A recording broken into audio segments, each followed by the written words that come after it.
Hi friends, இன்றைக்கி chicken noodles தான் செய்ய போகிறேன் டின்னருக்கு. ஒரு பாத்திரத்தில் தண்ணி எடுத்துக்கலாம். அதில் கொஞ்சமாக கல் உப்பு பார்த்துட்டு கொஞ்சமாக எண்ணெய் சேர்த்துக்கலாம்.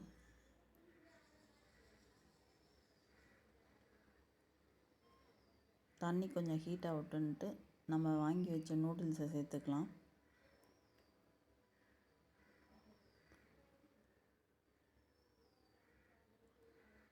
நூடுல்ஸ் லைட்டாக வெந்தவுடனே அடுப்பு ஆஃப் பண்ணிட்டு வடிகட்டி எடுத்துக்கலாம். கொஞ்சம் பச்சை தண்ணி ஊற்றி மறுபடியும் வடிகட்டி எடுத்துட்டோன்னா ஒட்டாமல் இருக்கும் ஒன்றோட ஒன்று. இப்போ ஒரு கடாயில் எண்ணெய் ஊற்றிக்கலாம். எண்ணெய் ஊற்றிட்டு நூடுல்ஸ் தேவையான பொருட்கள்: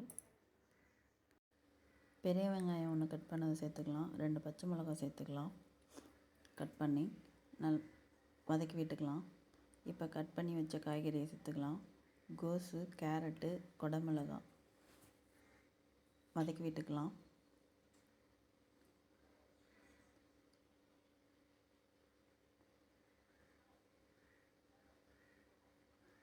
கொஞ்சமாக உப்பு சேர்த்து வதக்கி விட்டுக்கலாம்.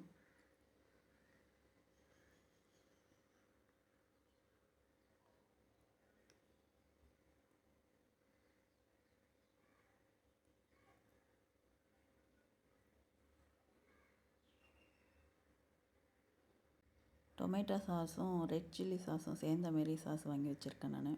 அந்த சாஸை ஊற்றிக்கலாம். 2 ஸ்பூன் ஊற்றிருக்கேன். சோயா சாஸ் கொஞ்சமாக ஊற்றிக்கலாம்.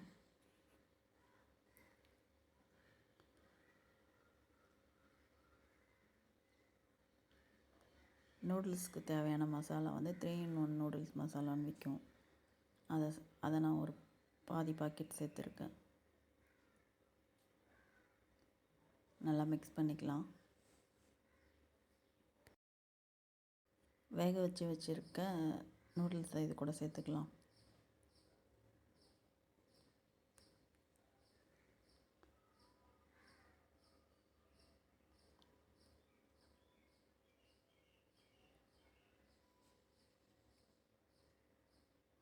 நூடுல்ஸ் சேர்த்து நல்லா மிக்ஸ் பண்ணி விட்டுக்கலாம். மசாலா இது கூட சேர்கிற மாதிரி. நான் சிக்கன் பொரிச்சு வச்சுருக்கேன். அதை குட்டி குட்டி கட் பண்ணி இதில் சேர்த்துக்கலாம். சிக்கன் நூடுல்ஸ் தான் செய்கிறேன்.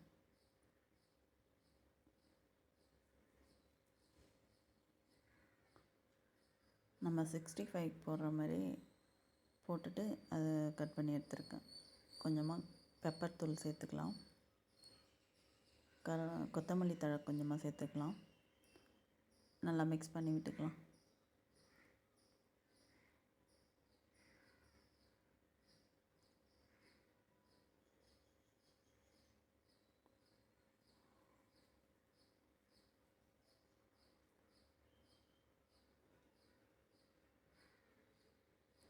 சிக்கன் நூடுல்ஸ் ரெடி ஆகிடுச்சு.